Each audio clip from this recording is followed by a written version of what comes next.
निगरान हुकूमत ने IMF की शर्त पर गैस मजीद महंगी करने की मंजूरी दे दी है। ज़राए का कहना है कि प्रोटेक्टेड और नॉन प्रोटेक्टेड सार्फिन कैप्टिव पावर प्लांट्स के लिए गैस की कीमतों में इजाफा होगा। ज़राए का कहना है कि प्रोटेक्टेड सार्फिन के लिए गैस की कीमतों में 100 रुपये फी MMBTU इजाफा मुतवक्के है, जबकि नॉन प्रोटेक्टेड सार्फिन के लिए गैस कीमतों में 300 रुपये फी MMBTU इजाफा होगा। बड़ी मकदार में गैस इस्तेमाल करने वालों के लिए फी MMBTU कीमतों में 900 रुपये और CNG सेक्टर के लिए फी MMBTU की कीमतों में 170 रुपये का इजाफा होगा। ज़राए वजारत ख़जाना का कहना है कि खाद कारखानों के लिए भी गैस का रेट मामूली बढ़ाया गया है।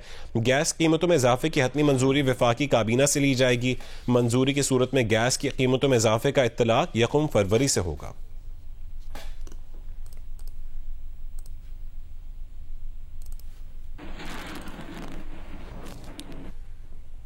रवा माली साल की दूसरी तिमाही में मुल्क भर के सार्फिन पर 84 अरब रुपए का बोझ मुंतकिल करने की बिजली की तकसीमकार कंपनियों की दरख्वास्त पर नेपरा ने फैसला महफूज कर लिया है। नेपरा हुक्काम, सेंट्रल पावर परचेजिंग एजेंसी और डिस्कोस पर बरस पड़े। मेंबर नेपरा रफीक शेख ने कहा है कि बिजली कंपनियों में धड़ाधड़ लोड शेडिंग हो रही है और सार्फिन कैपेसिटी पेमेंट्स भी अदा कर रहे हैं। अवाम की क़ुव्वत खरीद जवाब दे चुकी है, सार्फिन पर बोझ नहीं डाल सकते। बिजली तकसीमकार कंपनियों ने रवा माली साल की दूसरी तिमाही एडजस्टमेंट के तहत 84 अरब रुपए का बोझ सार्फिन को मुंतकिल करने की दरख्वास्त कर रखी थी। चेयरमैन नेपरा वसीम मुख्तार की ज़ेर सदारत दरख्वास्त की समाअत हुई। नेपरा अथॉरिटी ने कहा है कि बिजली तकसीमकार कंपनियों में 1,70,000 बिजली कनेक्शंस इल्तवा का शिकार हैं और कैपेसिटी पेमेंट्स बढ़ती ही जा रही हैं।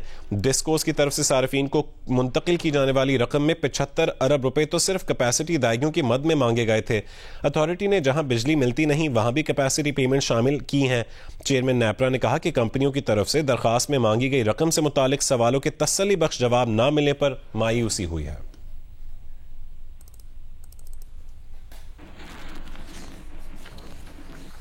सेनेट की कायमा कमेटी खजाना का गुज़श्ता रोज इजलास हुआ। कायमा कमेटी खजाना के अरकान बिजली और गैस के भारी बिलों पर फट पड़े। सादिया अब्बासी ने कहा कि सोलर पैनल लगवाने के बावजूद 1.5 लाख रुपए तक बिल आ रहे हैं। ये सब IMF की वजह से हो रहा है।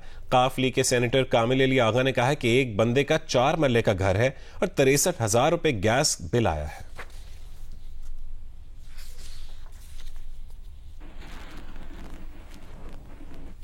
आगे बढ़े आपको खबर दें, PTI के 9 मुंतखब रुकन कौमी असेंबली लतीफ खोसा ने कहा है कि बानी PTI के बगैर पार्लियामान और हुकूमत को नहीं चलने देंगे और बानी PTI के बगैर रियासत भी नहीं चलेगी। जियो न्यूज़ के प्रोग्राम आज शाहजेब खानजादा के साथ में गुफ्तगू करते हुए उन्होंने कहा कि हमने सदर आरिफ अलवी से कह दिया है कि वो PTI को हुकूमत बनाने की दावत दें। हम हुकूमत बनाने के बहुत करीब आ चुके हैं, हमें हुकूमत बनाने का मौका दें तो हम हुकूमत बना लेंगे। पीपल्स पार्टी अब भी नून लीग की हुकूमत का हिस्सा बनने को तैयार नहीं है। मौलाना फजलुर रहमान भी नून लीग को धुतकार रहे हैं।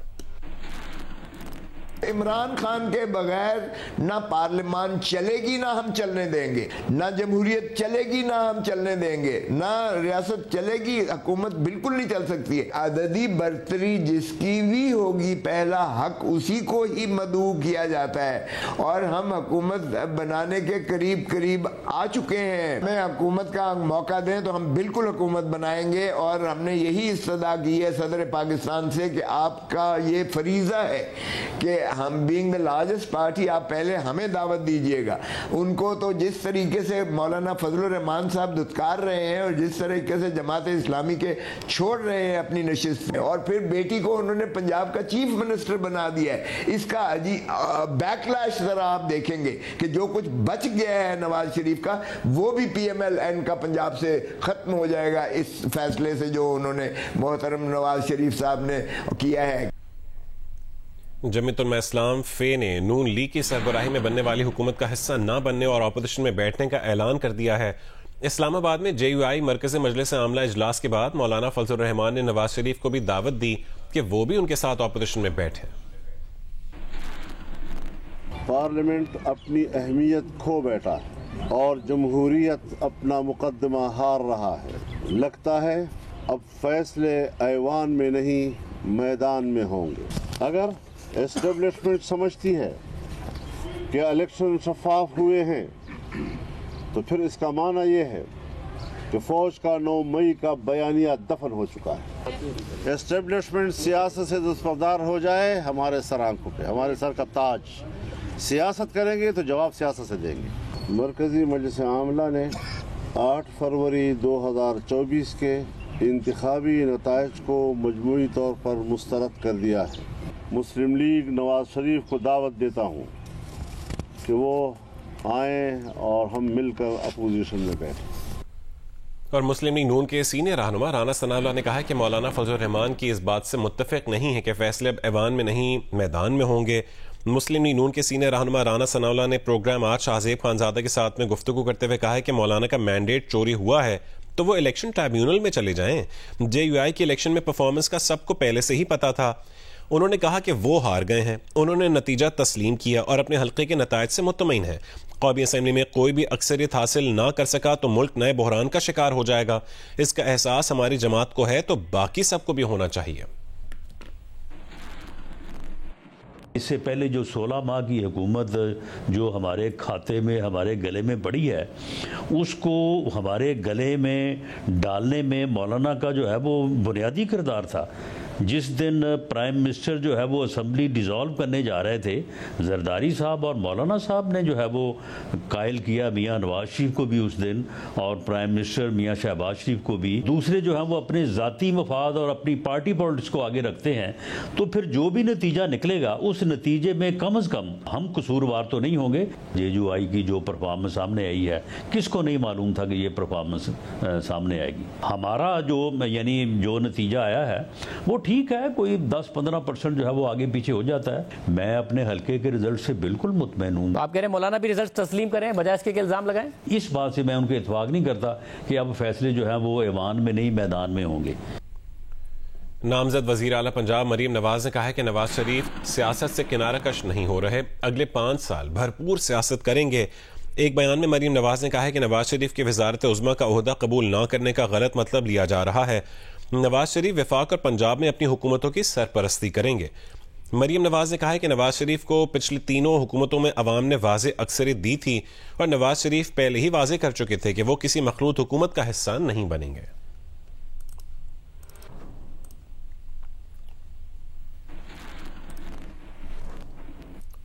हुकूमत साजी से मुतालिक इस्लामाबाद में पीपल्स पार्टी और मुस्लिम लीग नून की राबता कमेटियों का इजलास मुनक्किद किया गया। दोनों जमातों ने अपनी अपनी तजावीज़ पेश की। इत्तफाक किया कि अवाम को महंगाई और बेरोजगारी से निजात के लिए मुस्तहकम हुकूमत की ज़रूरत है ताकि मुल्क को दरपेश चैलेंजेस का हल निकाला जा सके। दोनों जमातों के नुमाइंदों का आज एक और इजलास होगा। दीगर हम ख्याल सियासी जमातों से मुशावरत के बाद मामलात को हतमी शक्ल दी जाएगी।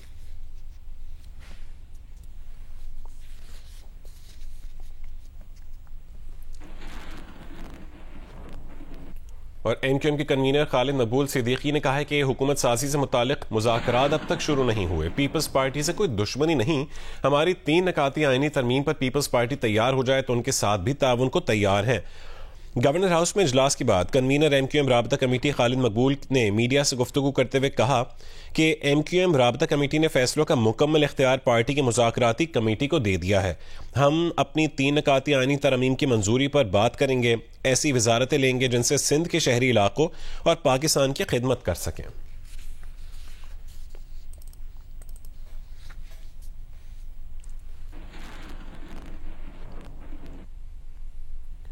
8 फरवरी को होने वाले आम इंतखाबात के बाद मुबैना तौर पर इंतखाबी नताइज में धांधली के खिलाफ बलोचिस्तान भर में 4 जमाती इत्तेहाद जिसमें Pashtunkhwa Milli Awami party, Hazara democratic party, Balochistan national party और नेशनल पार्टी आज सूबे भर में रैलियां निकालेंगी और आरोज के दफातर का घेराव करेंगे। एहतजाज करती इन जमातों का कहना है कि इंतखाबी नताइज में की जाने वाली मुबैना धांधली के नताइज की मनसूखी और हकीकी मैंडेट की बहाली तक वो एहतजाज जारी रखेंगे। AMP ने PB 51 चमन के नताइज में मुबैना रद्दोबदल के खिलाफ जिला कम्प्लेक्स के सामने धरना दे रखा है और फार्म 45 के मुताबिक नताइज मिलने तक धरना जारी रखने का ऐलान किया है। हमारा कोई एप्लीकेशन एंटरटेन नहीं हुआ पोलिंग स्कीम के हवाले से और ना ही उसके बाद पोलिंग अमले के हवाले से। पोलिंग का अमला 100% जानिबदार अमला था। PB 50 किला अब्दुल्ला के नताइज के खिलाफ JUI ने DC किला अब्दुल्ला, PB 48 और 49 पशीन के नताइज तब्दीली के खिलाफ पश्तूनख्वा में अपने RO पशीन के दफातर के सामने एहतजाज जारी रखे हुए हैं। पश्तूनख्वा नेशनल अवामी पार्टी ने बुध को सूबे भर की कौमी शारा इब्लाग करके बैनुल सूबाई जमीनी रब्ते मुअत्तल कर दिए थे। ताहम रात गए शाहराहें खोल दी गई हैं। हरनाई में NA 253 से PTI के हिमायत याफ्ता उम्मीदवार PB 9 कोहलू और PB 14 नसीराबाद में पीपल्स पार्टी पार्लियामेंटेरियंस फार्म 45 के मुताबिक नताइज हासिल करने के लिए पिछले एक हफ्ते से आरोज दफातर का घेराव कर रखा है। नूरजमाना चिकजई, जियो न्यूज, चमन। लाहौर की इंसदादी दहशतगर्दी अदालत ने PTI से ताल्लुक़ रखने वाले इश्तिहारी मुल्ज़मान की मनकूला और गैर मनकूला जायदादें कुर्क करने का हुक्म दे दिया है। मियां असलम इकबाल के 2 रिहायशी प्लॉट और 1 बैंक अकाउंट, हमाद अजहर की 5 ज़रई ज़मीनें, फ़ारूक हबीब के 4 बैंक अकाउंट्स, 1 रिहायशी जायदाद और 1 बीमा पॉलिसी, मुराद सईद के 2 बैंक अकाउंट्स और 1 गाड़ी कुर्क हो गई।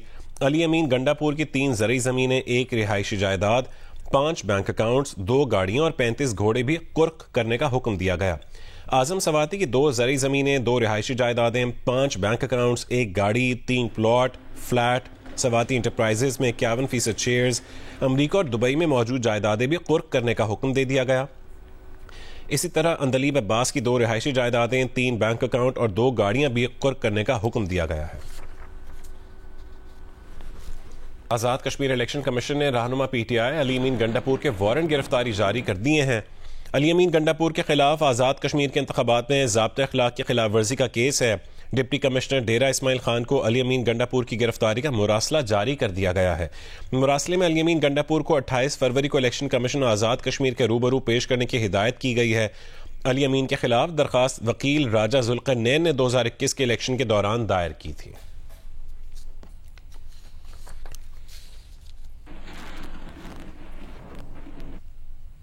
और यहाँ आपको बताएं कि खुशाब के हल्का NA 88 के 26 पोलिंग स्टेशन में री पोलिंग का अमल शुरू हो चुका है, जहाँ 33,639 वोटर्स हक़ राय दही इस्तेमाल करेंगे। पोलिंग की सूरत हाल क्या है और 26 पोलिंग स्टेशन में दोबारा पोलिंग की वजह क्या बनी है, ये जानेंगे जियो न्यूज़ के नुमाइंदे मलिक असगर से। मलिक असगर, पोलिंग की क्या सूरत हाल है और क्या तफसीलात है? जी, यकीनन जो खुशाब का हल्का NA 88 है, यहाँ पर री पोलिंग का अमल जारी है। 8 फरवरी को होने वाले इंतखाबात में जो है 26 ऐसे पोलिंग स्टेशन थे जहां पर हंगामा आराई के दौरान बैलेट्स पेपर जला दिए गए थे, रिटर्निंग ऑफिसर के दफ्तर को जला दिया गया था, जिसकी वजह से इलेक्शन कमीशन ऑफ पाकिस्तान की तरफ से आज इन 26 पोलिंग स्टेशनों में दोबारा इलेक्शन करवाने का ऐलान किया गया था। इस वक्त चक 22 है जो मीठा टवाने का एक पोलिंग स्टेशन है, वहाँ पर मैं मौजूद हूँ। यहाँ पर पोलिंग का अमल जारी है। मजमूई तौर पर इन 26 पोलिंग स्टेशनों में 33,639 जो वोटर्स हैं वो हक़ राय दही इस्तेमाल करेंगे। पोलिंग का अमल जारी है। चूँकि सुबह का इस वक्त है और अगरचे ज़्यादा वोटर्स नहीं है, लेकिन इस गांव में खासी गहमा गहमी देखने में आ रही है। बगैर किसी वक्फे के शाम 5 बजे तक ये पोलिंग का अमल जारी रहेगा, जिसके बाद गिनती का अमल शुरू हो जाएगा। यहाँ पर जितने 26 पोलिंग स्टेशन बनाए गए हैं सबको इंतहाई हसास डिक्लेयर किया गया है। रेड जोन बनाए गए हैं। यहाँ पर CCTV कैमरों की मदद से यहाँ पर जो है इनकी मॉनिटरिंग भी की जा रही है। जी ठीक है, बहुत शुक्रिया मलिक असगर। खुशाब से हमें तफसीलात साझा कर रहे थे कि शाम 5 बजे तक पोलिंग का अमल जारी रहेगा, उसके बाद गिनती का प्रोसेस शुरू होगा। नवाब शाह में गैस की गैर एलानी लोड शेडिंग और गैस लाइनों में गटर का पानी आ जाने के बायस शहरियों को परेशानी का सामना है। तफसील बताएंगे जियो न्यूज़ के नुमाइंदे मोहम्मद अनवर शेख। जी, नवाबशाह में गैस की लोड शेडिंग की वजह से अवाम परेशान है। लोगों का ये कहना है कि सुबह और रात के औकात में गैस बंद कर दी जाती है, जिसकी वजह से खाना पकाना मुहाल हो रहा है। उनका ये कहना है कि सुबह के औकात में अक्सर बच्चे बगैर नाश्ता किए स्कूल जाने पर मजबूर हैं। दूसरी जानब उनका ये भी कहना है कि शहर के मुख्तलिफ इलाके जिनमें मनवाबाद, लियाकताबाद और दीगर इलाके शामिल हैं, वहाँ पर गैस की लाइनों में पानी भर जाने की वजह से गैस की बजाय लाइनों से पानी आता है। लोगों का ये कहना है कि बार बार शिकायत की गई है, लेकिन महकमा गैस की जानिब से कोई तवज्जो नहीं दी जा रही और उन्हें गैस नहीं मिल पा रही, जिसकी वजह से उन्हें परेशानी का सामना है। दूसरी जानिब महकमा गैस के हुकाम का ये कहना है कि लाइनों की सफाई का काम जारी है। जी बन्नू में खुश्क मौसम और बारिशें न होने के बायस दरियाए कुरम खुश्क हो चुका है। इम्कान जाहिर किया जा रहा है कि रवां साल मौसम गर्मा में गर्मी की शिद्दत में इजाफा होगा। मजीद तफसील बताएंगे जी न्यूज़ के नुमाइंदे मंजूरुद्दीन। बन्नू में खुश्क मौसम और बारिशें न होने की वजह से दरियाए कुरम खुश्क हो गई है। मेरे पीछे जो पहाड़ नजर आ रहे हैं वो भी खुश्क हैं। बारिशें न होने की वजह से फसलों पर भी बुरा असर पड़ रहा है, जिसमें खासकर गंदम और सरसों शामिल है। अब जबकि मौसम बहार की आमदामद है, मगर बारिशें न होने की वजह से फूल भी अभी तक ना खिल सके। गर्दो गुबार में भी इजाफा हो गया है। तवील खुशहाली की वजह से जानवरों के लिए चारा खासकर घास फूस न होने के बराबर है। ताम अभी भी आसमान साफ नजर आ रहा है, जबकि महकमा मौसमियात ने आइंदा कई रोज तक बारिशें न होने का बताया। अगर इसी तरह खुशहाली जारी रही तो एक तो टेम्परेचर में भी इजाफे का इम्कान है और दूसरी तरफ गर्मी की शिद्दत में भी इजाफा होगा। अब किसान और आम आदमी बारिशों के लिए दुआ गो हैं। कोयटा ग्लैडिएटर्स के नायब कप्तान सऊद शकील का कहना है कि कप्तान हटाने या बनाने का फैसला फ्रेंचाइज मालिकान का होता है। सरफराज अहमद हमारे बड़े भाइयों की तरह हैं, उनका टीम में किरदार पहले जैसा ही रहेगा। कप्तान रायली रूसो को अंदाजा है कि टीम को कैसे लेकर चलना है। सरफराज भाई का रोल हमेशा से, वो हमारे सीनियर हैं और बड़े भाइयों की तरह हमेशा से टीम चलाते हैं। उनका रोल अभी भी मेरे ख्याल में सेम ही रहेगा। वो अपना जो भी चिप इन होगा वो करेंगे।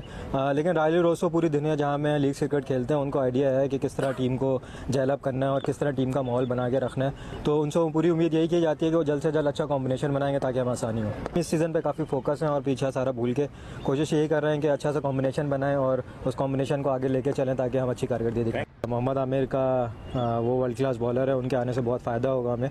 और वो आजकल दुनिया जहाँ में लीग खेल रहे हैं और अच्छा परफॉर्म कर रहे हैं वहाँ पे। मैं हमेशा से किसी भी प्लेटफॉर्म पे जब कप्तानी भी की है तो मैं बहुत इसको एंजॉय करता हूँ और जो भी फिर रोल दिया जाएगा उसको फिर बखूबी देखेंगे।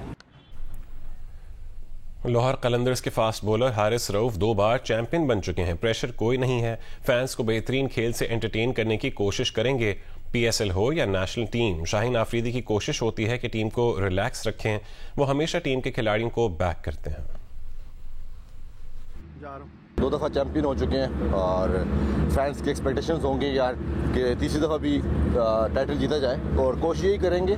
और मोस्टली हमारी जो टीम है वही सेम है और जिस तरह लास्ट ईयर परफॉर्मेंसेस आई हैं टीम से, कोशिश करेंगे कि इस दफ़ा भी उस तरह ही परफॉर्मेंसेस दें।